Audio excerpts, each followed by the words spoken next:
애착 인형 잘 아시죠? 아이들이 자나깨나 안고 있는 인형이 있습니다. 애착 인형이 모든 아이에게 반드시 있어야 되는가? 그것은 아니지만 애착 인형이 아이에게 큰 도움이 될 때가 있습니다. 신생아 때야 당연히 엄마와 항상 붙어 있지만 아이가 크면 언젠가는 엄마와 떨어져 있어야 하는 시간이 생깁니다. 그 시즌에 이 애착 인형이 엄마와 분리되는 아이의 불안감을 해소시켜주는 그런 역할을 하는 것이죠. 아기가 애착 인형을 통해서 엄마와 같은 그 부드러운 촉감을 느낀다는 거예요. 그래서 이 엄마의 부드러운 촉감 대신 이 애착 인형을 통해서 그 부드러운 촉감을 느끼기 때문에 불안감이 해소되는 겁니다. 그러니까 애착 인형은 아이에게 단순히 어떤 그냥 토끼, 원숭이 그런 인형을 넘어서서 엄마의 촉감을 대신 느끼게 해주는 큰 안정감인 셈입니다. 저희 아들은 아기일 때 항상 그 이불 모서리를 길게 잡은 다음에, 이불 모서리 아시죠? 모서리를 이렇게 길게 항상 잡은 다음에 끄트머리를 항상 볼에 이렇게 살랑살랑 흔들면서 꼬이라고 이렇게 항상 얘기를 하면서 큰 안정감을 누렸습니다.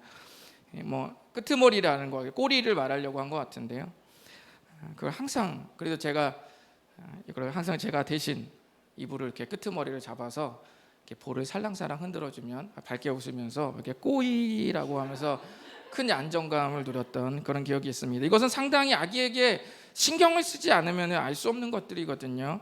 그러니까 부성애가 굉장히 강했다는 말이죠. 아이에게 굉장히 지극정성으로 아이를 면밀하게 살피고 육아를 했다라는 어떤 그런 강력한 증거가 아닐 수가 없습니다.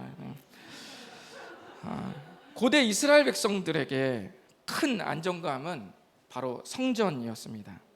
고대 이스라엘은 유일신 하나님을 믿었고 성전은 하나님의 처소였기 때문에 성전으로 큰 안정감을 갖는 것은 너무나 당연한 일이었습니다.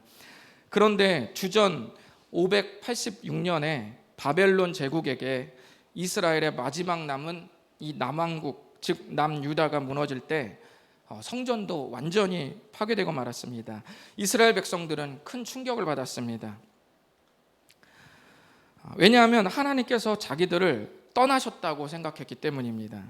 이스라엘 백성들의 큰 안정감이었던 그 성전이 무너졌기에 그들이 느낀 정서적 박탈감은 이루 말할 수 없었습니다. 마치 아이가 꼭 쥐고 있던 그 애착 인형을 어떤 사람이 완력을 써가지고 확 뺏어버린 것 같은 그 정도의 불안감과 충격을 아마 갖고 있었을 것입니다. 오늘 말씀을 들은 분들은 지금 제가 말씀드린 이스라엘이 무너지고 성전이 무너졌을 때 하나님께서 자신들을 버리고 떠났다는 이 신앙적 박탈감을 기억해 놓으시기 바랍니다. 바로 이 부분을 꼭 기억해 놓으시기 바랍니다. 기억해 놓으셨죠? 신앙적 박탈감, 내 마음속에 저장, 이 시간 하는 겁니다. 아셨죠? 이 부분을 반드시 기억하셔야 됩니다. 하나님께서 이 나라가 무너지고 성전이 파괴됐을 때 하나님께서 나를 떠나셨다라는 이런 박탈감에 사로잡혔다는 이 사실을 설교 내내 마음속에 잘 간직하고 계시기 바랍니다. 이제 그 이후 이야기를 다시 제가 계속 들려드리겠습니다. 이스라엘이 무너지고 그들이 바벨론의 포로가 되어 뿔뿔이 흩어진 지 약 50년이 지나서 놀라운 일이 벌어집니다. 페르시아라는 새로운 나라가 등장하면서 지중해 패권 국가가 바벨론에서 이 페르시아로 바뀝니다. 그리고 이 페르시아의 초대 왕이었던 고레스 2세가 하나님을 믿는 사람도 아닌데 흩어진 유대인들에게 칙령을 내려서 너희 고국 땅으로 전부 돌아가서 성전을 다시 재건해도 좋다는 허락을 해주게 됩니다. 이때가 주전 539년경이었습니다. 기적적인 소식에 감격해서 고국 땅으로 돌아가 성전을 재건하겠다고 자원한 유대인들이 42,360명이었습니다. 종들까지 합하면 49,697명이었습니다. 이들은 이듬해에 성전 기초를 놓고 감격해했습니다. 그러나 갑작스런 이 현지 정착민들의 거센 반발로 성전 재건이 갑자기 이제 중단되기 시작하죠. 그러니까 기초만 놓고 중단된 겁니다. 하나님은 이때 학개라는 선지자를 통해서 성전 재건 학개라고 하나님께서 명령을 내리시죠. 성전을 재건해라. 라고 명령을 내리십니다. 이때가 주전 520년 다리오 왕 제2년 6월 1일입니다. 여러분 날짜나 연대를 잘 기억해 놓으십시오. 주전 520년 다리오 왕 제2년 6월 1일입니다. 오늘 여러분과 함께 나눌 말씀은 스가랴라는 성경 말씀입니다. 스가랴는 하나님이 기억하셨다라는 의미를 가진 선지자입니다. 그럼 그 스가랴 선지자는 언제 사역을 했을까요? 여러분 이 연도를 잘 기억해야 돼요. 주전 520년 다리오 왕 제2년 6월 1일입니다. 자, 스가랴서 1장 1절을 우리 다 같이 읽어보겠습니다. 시작. 다리오 왕 제2년 8째 달에 여호와의 말씀이 이도의 손자 베레기야의 아들 선지자 스가랴에게 임하니라 이르시되. 아멘. 우리가 학개 선지자와 스가랴 선지자의 연대와 달을 잘 보시면 학개는 주전 520년 6월 달 첫째 일, 그리고 스가랴는 주전 520년 같은 해의 8월 달입니다. 그렇게 하니까 이 둘을 비교해 보니까 어떻습니까? 학개 선지자와 동시대에 같이 사역했던 선지자가 바로 스가랴구나라는 사실을 우리는 알 수 있게 되는 것이죠. 스가랴 때 우리가 나눴던 모든 이런 방금 제가 말씀드린 성전이 무너지고 나라가 무너진 모든 배경은 스가랴 선지자도 동일하게 알고 있고 경험하고 있는 바로 그런 배경이 되겠습니다. 날짜를 보니 학개 선지자보다 몇 달 늦게 시작했죠? 2달 정도 늦게 스가랴가 사역을 시작했던 겁니다. 그럼 학개 선지자를 통해서 성전을 다시 재건하라는 명령이 떨어진 2달 후의 분위기는 어땠을까요? 2달 후 6월 달은 학개, 8월 달은 스가랴입니다.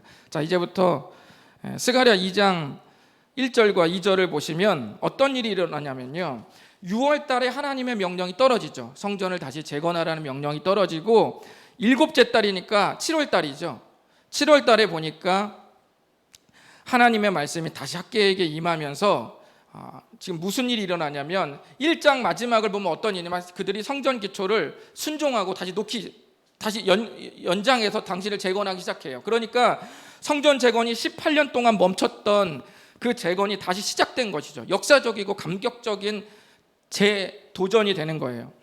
그런데 한 달이 채 못 돼서 그들이 다시 성전의 재건을 시작하고 있는데 그들 눈에 다시 짓고 있는 성전이 너무 보잘것없어 보이는 거예요. 그러니까 어떻겠어요? 동기부여가 떨어지겠죠. 왜냐하면 옛날에 나라가 무너지기 전에 있었던 옛날 성전, 그것은 엄청 화려했지만 지금 재건하는 성전은 옛날 성전에 비해서 외형상 전혀 볼품 없었기 때문입니다. 그러니까 백성들의 마음이 어떻겠어요? 다시 시작은 했으나 한 달 만에 마음이 위축되기 시작하고 이거 지어서 뭐하나, 옛날에 우리 무너졌던 그 성전은 화려하고 250억 이상의 금과 보석들이 치장되어 있는 정말 화려한 성전이었는데 지금 우리가 짓고 있는 것은 뒷산에서 아무거나 갖다 지금 쓰고 있는 재료로 만들어 있는 어떻게 보면 좀 볼품없는 그런 성전인데 이거 지어서 뭐하나 라는 마음에 크게 위축되기 시작했다는 거예요. 그때 스가랴가 등장하는 겁니다. 그때 스가랴 선지자가 등장할 때 백성들의 분위기는 18년간 중단한 성전을 다시 재건하기 시작했지만 짓고 있는 성전이 이전 성전과 비교해서 보잘것없다는 마음이 생기기 시작한 시점이었습니다. 이때 기록된 성경이 바로 스가랴 성경 말씀이죠. 학개 선지자가 성전 재건이라는 실질적인 행동에 집중하면서 사역할 때 스가랴 선지자는 어디에 그럼 집중했을까요? 하나님께서 2명을 선지자를 보낸 이유가 있겠죠. 학개는 성전 재건을 실제로 해야 되는 그 일에 집중하면서 사역했다면 스가랴 선지자는 하나님께서 왜 세우셨을까요? 짓고 있는 성전이 보잘것없다는 영적 상태에 집중했습니다. 학개는 실제 행동, 미션에, 그리고 스가랴는 성전이 보잘것없다고 생각해서 위축된 영적 상태, 바로 그 부분을 집중적으로 스가랴가 사역한 겁니다. 우리도 처음 야심차게 어때요? 교사하고 중보기도팀 시작하고 소그룹 리더, 청년 리더 하다 보면 어느덧 뭐가 찾아옵니까? 내가 하는 게 참 보잘것없다 마음이 들 때가 있지 않습니까? 꼭 교회 봉사가 아니더라도 여러분이 그리스도인으로서 내가 살아온 인생이 갑자기 부정당하면서 인생 헛살았다는 이 묘한 이 낙심 같은 보잘것없는 어떤 인생 같은 느낌이 우리에게 찾아올 때가 있지 않습니까? 지금 포로에서 귀환한 백성들이 다시 성전을 짓는 중에 그 마음이 찾아온 거예요. 모든 과정이 부정당하면서 근데 이거 헛하는 거 아닌가? 라는 마음이 찾아온 거죠. 그러니 그 회의감은 작은 문제가 아니었던 겁니다. 하나님께서 스가랴를 통해서 하시고 싶은 일은 매우 중대한 영적 수술이셨습니다. 단순히 성전이 보잘것없지 않다는 위로와 응원 정도로는 부족했어요. 사람으로 말하면 뇌를 열어야 됐어요. 심장을 열어야 되는 대수술을 지금 하나님께서 감행하기 시작한 거예요. 보잘것없다는 마음에 아니야, 보잘것없지 않다, 이 정도의 말 갖고는 될 것이 아니었습니다. 단순 응원이 아니라 번번이 찾아오는 그런 위축과 불안을 만들어내는 그 마음의 뿌리를 뽑아야 하는 대수술이셨습니다. 그래서 그런지 스가랴의 말씀이 대단히 심오하고 12권의 소선지서 책 중에 가장 길고 분량이 많은 것이 바로 스가랴라는 말씀입니다.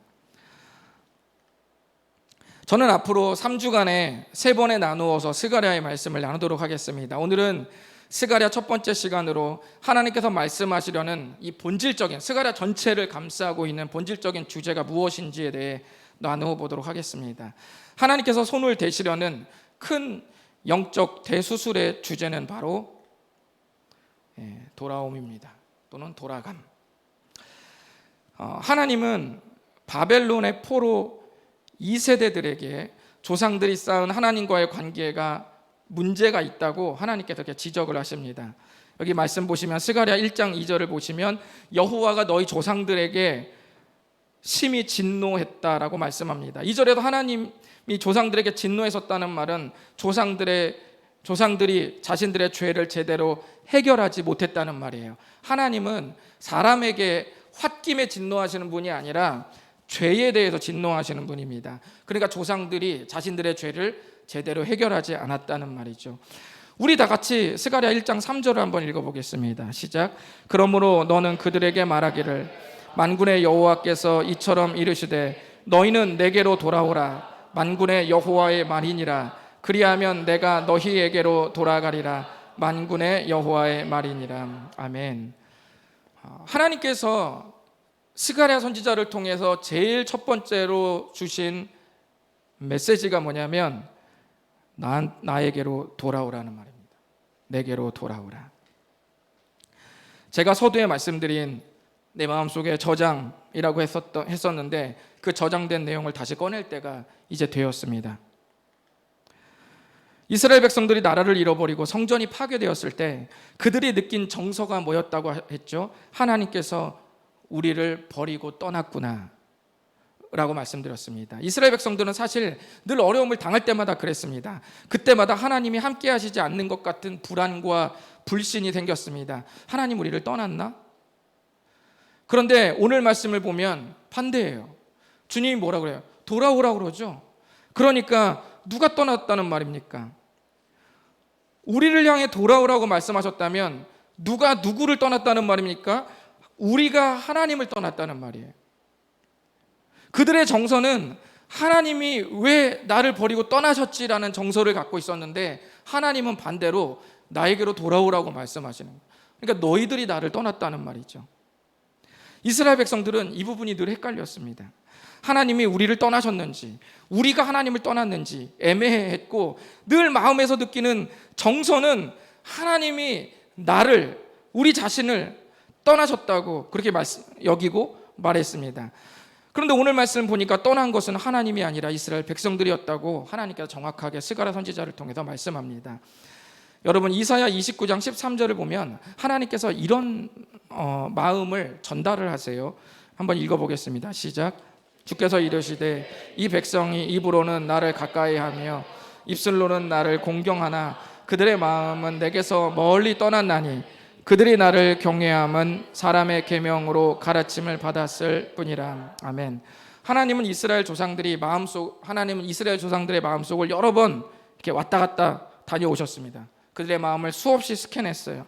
그럴 때만 느끼는 것은 엄청난 제사의 열정과 다량의 찬양과 입술의 고백과는 별개로 그들의 마음이 내게서 멀리 떠났다고 이렇게 말씀합니다. 어려운 일이 있을 때마다 하나님이 떠나셨나? 하나님이 이제는 나를 보호하시지 않나? 하나님이 왜 사라지셨나? 라고 백성들은 늘 생각했지만 하나님은 떠난 건 내가 아니라 너희들이었다고 그렇게 말씀합니다. 나는 한 번도 너희들을 떠난 적이 없다고 말씀합니다. 그렇다면 하나님께서 무엇을 보시고 백성들의 마음이 멀리 떠났다고 결론을 내리셨을까요? 29장 13절의 마지막을 한번 보십시오. 뭐라고 되어 있습니까? 그들이 나를 경외하면 사람의 계명으로 가르침을 받았을 뿐이라, 이렇게 말씀합니다. 여러분, 이 뜻이 좀 어려우시죠? 이 뜻이 뭐냐면 쉽게 풀이하면 이겁니다. 늘 해왔기 때문에 그냥 안 하면 안 되기에 했다는 말이에요. 그들이 하나님을 섬겼던 태도의 자세가 그거예요. 늘 해왔기 때문에, 내가 오래전부터 늘 믿어왔고 예배를 드려왔고 찬양을 해왔고 적당히 헌금을 했었고 찜찜할 때마다 어느 정도로 내가 그 찜찜한 마음을 해소하기 위해서 안 하면 좀 그런 마음으로 해왔다는 거예요. 뭐든지 여러분 오래되고 반복되면 거기서 뭐가 빠집니까? 진정성이 빠질 때가 있습니다. 처음에는 목사님 생신 챙겨드려야지, 정성껏 준비하고 그날 기념점 있다고 칩시다. 음력 1월 24일인데 외우지 않아도 괜찮아요. 목사님 생신 챙겨드려야지, 정성껏 준비하고 기념하고. 그런데 시간이 좀 지나니까 어떻습니까? 한 해 두 해는 챙겨드렸는데 좀 지나니까 그때 같은 여유가 잘 안 생기는 거예요.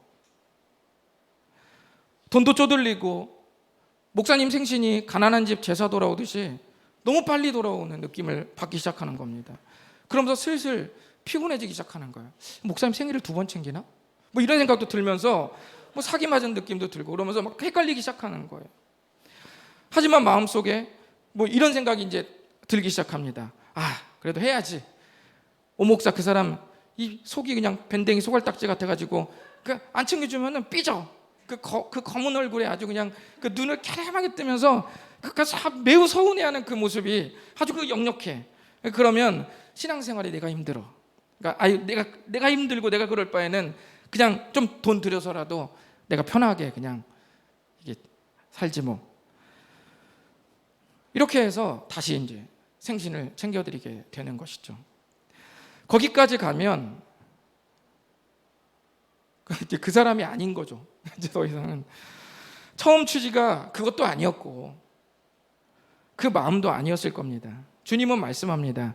그렇게 신앙생활이 변해갈 때 그것이 하나님을 떠난 것이다 라고 말씀하셨습니다. 그게 이사야 29장 13절에 내 마음이 내게서 멀리 떠났다는 바로 그 말씀입니다. 내가 주님을 사랑해서 주일날 나오고 주님을 사랑해서 헌금을 드리고 주님을 사랑해서 교사도 하고 주님을 사랑해서 예배를 드리러 휴일날 캠핑 가듯이 휘파람 불면서 내가 교회를 나왔었는데 언젠가부터 그 모든 것이 체면과 안 가면 또는 안 하면 안 되는, 뭔가 내가 불편하니까 하게 되는 그런 의무감에 사로잡히게 되었다는 말입니다. 주님은 바로 그 상태가 하나님을 멀리 떠난 상태라고 말씀합니다. 스가랴의 영적 대수술은 여기서부터 시작되었습니다. 그들의 엄청난 제사의식과 이 열정과 다량의 찬양, 신앙 고백은 넘쳐났으나 정작 주님을 사랑하는 마음이 빠져있는, 그 진정성이 빠져있는 위험천만한 그 상태에서 우리 주님은 다시 시작하라고 말씀합니다. 왜냐하면 그 상태가 죄의 낭떠러지로 추락하게 되는 첫 지점이기 때문입니다. 스가랴 1장 4절을 한번 보십니다. 읽어보시겠습니다. 시작. 너희 조상들을 본받지 말라. 옛적 선지자들이 그들에게 외쳐 이르되 만군의 여호와께서 이같이 말씀하시기를 너희가 악한 길 악한 행위를 떠나서 돌아오라 하셨으나 그들이 듣지 아니하고 내게 귀를 기울이지 아니하였느니라. 여호와의 말이니라. 아멘. 하나님은 악한 길 악한 행위를 떠나서 돌아오라고 말씀하셨습니다. 하나님을 사랑하지 않고 해왔던 것을 안 하면 안 되는, 찜찜해서 계속 해오는 삶의 방식, 그런 신앙 방식은 반드시 악한 길과 악한 행위로 추락하게 되어 있다는 말입니다. CCTV 사각지대에서 범죄가 더 잘 일어나고 감시 카메라 없는 곳에 쓰레기 무단 투기가 더 횡행하는 법입니다. 오죽하면 그런 곳에 뭘 갖다 놨습니까? 양심 거울을 갖다 놨잖아요. 2022년 몇 달 전에 영등포 경찰서에서는 그 무인 점포 있죠. 무인 점포에 범죄가 너무 많아서 그 무인 점포에다가도 양심 거울을 갖다 놨대요. 전부 부착했다고 합니다. 하나님과 함께 한다는 그 생각은 여러분 안정감도 있지만 주님이 나와 동행하신다, 주님이 나와 함께 하신다 라는 이 마음은 하나님과 함께하는 안정감과 더불어서 죄를 절제시키는 은혜도 있는 겁니다. 게다가 주님을 사랑하면 함께한다는 정도가 아니라 주님을 내가 더 열렬히 사랑하기 시작하면은 그 절제는 훨씬 올라갑니다. 죄를 한 번도 안 짓는다는 말이 아니라 죄를 짓는 횟수, 죄에 대한 고민, 죄를 짓고 난 후에 사후 대처가 정말 달라진다는 말이에요. 베드로전서라는 신약성경이 있습니다. 베드로전서는 예수님께서 부활하시고 약 30여 년이 흐른 뒤에 베드로가 소아시아 지역, 지중해, 터키 이런 곳 있죠. 소아시아 지역에 흩어진 그리스도인들에게 쓴 편지입니다. 그것이 베드로전서예요. 그 당시 그리스도인들은 사회적 따돌림과 부당한 대우, 불의한 정책으로 매우 힘든 삶을 살아가고 있었습니다. 사람들은 처음에는 예수님 믿으면 복 받는 줄 알았는데 그리스도인으로 사는 것이 너무 힘든 거예요. 소아시아 사람들이 처음엔 좋았는데 점점 로마가 세계를 지배하게 되고 로마의 정책이 로마 황제인 나만 숭배하라고 하니까 황제를 숭배하지 않고 예수님을 믿고 나가는 게 너무 괴롭기 시작한 거예요. 그리고 예수님을 믿게 되면 부당한 정책, 부당한 거래, 부당한 무역의 정책으로 늘 피해를 보고 생계가 위태롭기 시작한 겁니다. 그래서 하나 둘 교회를 떠나기 시작합니다. 그런데 그 악조건 속에서도 계속 신앙생활을 해오는 그리스도인들이 있었습니다. 이 사람들은 뭐지? 베드로는 악착같이 신앙생활을 해오고 있는 바로 그 흩어진 소아시아의 그리스도인들에게 이 베드로전서를 씁니다. 그런데 베드로전서 1장 8절을 보면 안 하면 안 되고 늘 해왔으니까 하는 그런 찜찜한 마음으로 신앙생활을 했나? 라고 보니 그게 아니라 베드로는 어려운 순간에도 변함없이 신앙생활을 계속해오는 그들의 모습에서 예수 그리스도를 사랑하는 마음을 보았던 겁니다.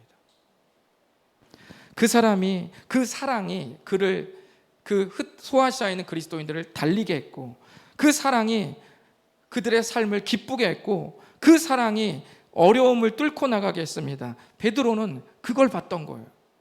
거창한 대안과 비결이 아니었습니다.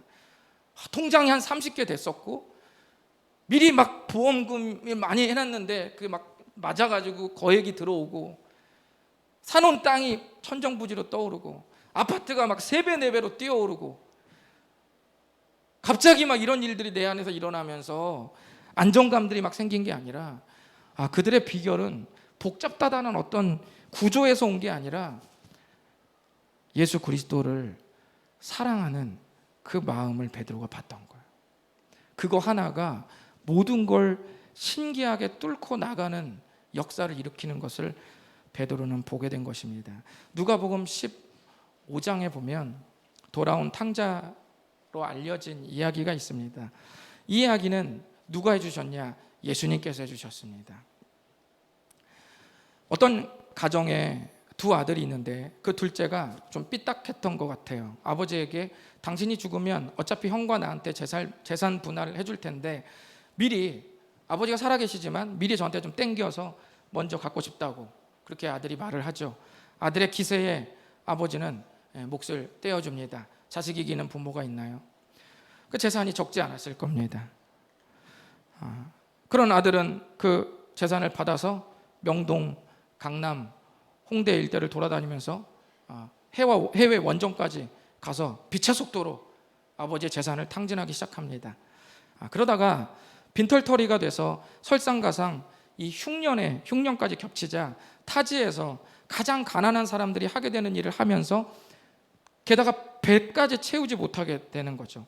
그때 비로소 이 둘째가 아버지를 떠올리며 묵상하기 시작합니다.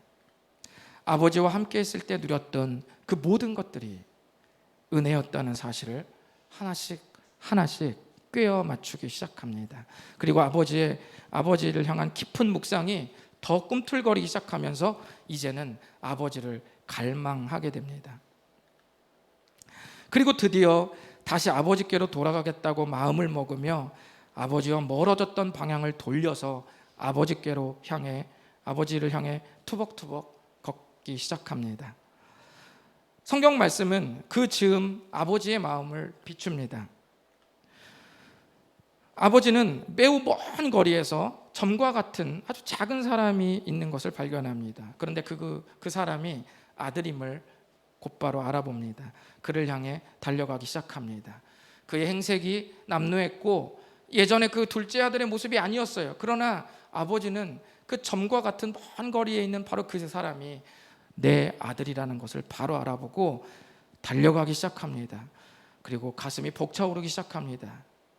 이 둘의 관계에서 달려가는 쪽은 그 아들이 아니라 아버지가 달려갑니다.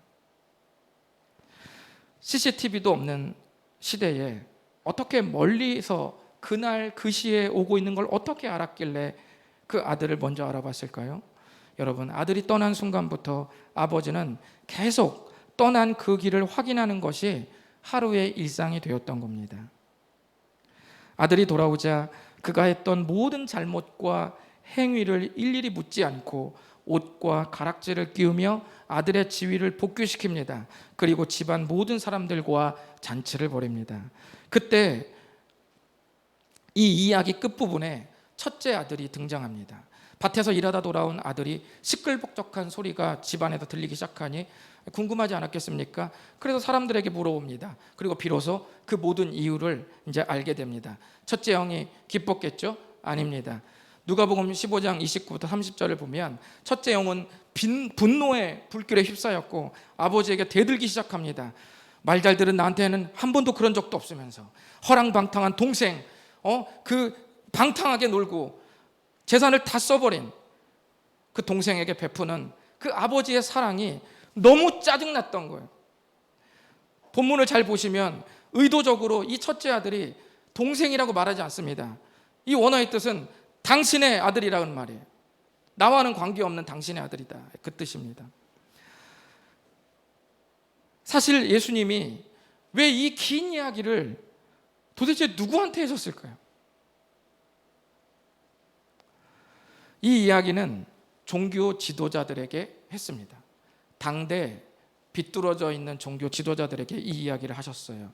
너희들이 생각하는 그 부정하고 죄 많이 지은 그 탕자 같은 사람들 있죠? 그 당시 종교 지도자들이 경멸하고 아주 부정해서 그 근처는 가기도 싫어하는, 혐오하는 그 창기, 그 다음에 매국노, 고아와 과부, 그 나병든, 한센병 환자들, 이런 사람들 보면서 종교제자들이 아주 그냥 혐오하고 멀리했던, 아우 저는 더러운 것들, 이렇게 살아왔던 바로 그 사람들.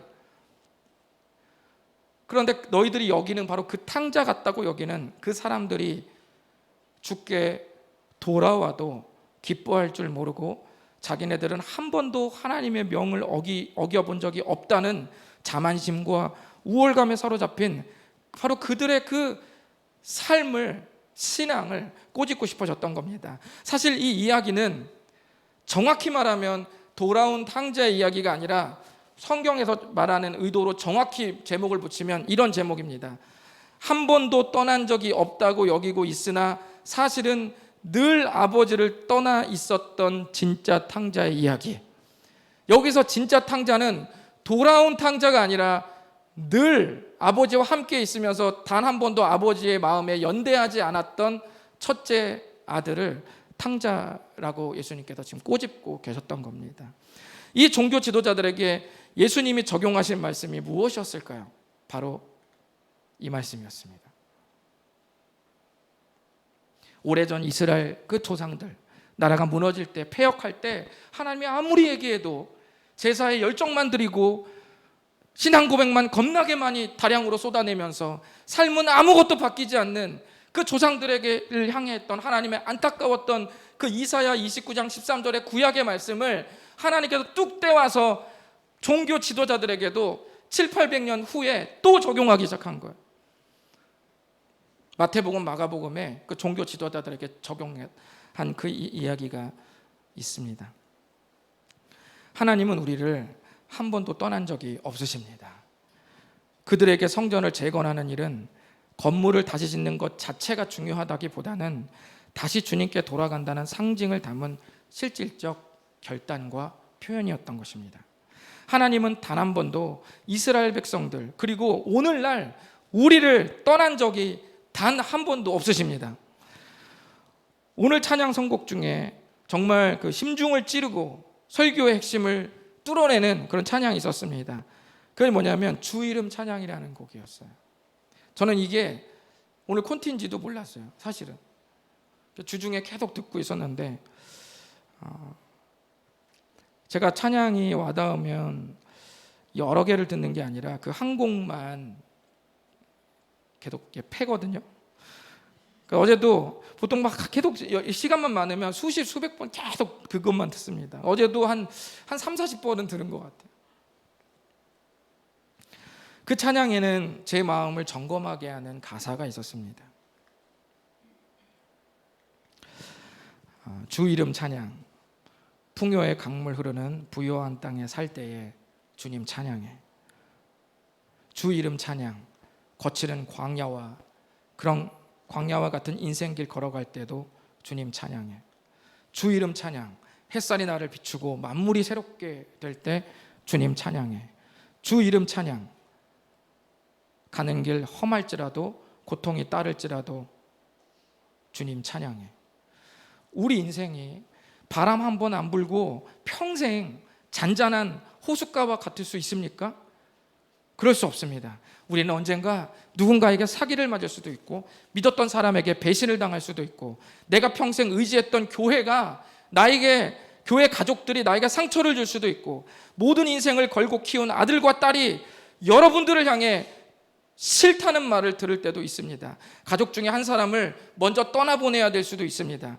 풍요의 강물 흐르는 부요한 땅과 거칠은 광야, 이 두 가지는 모두 우리의 인생길입니다.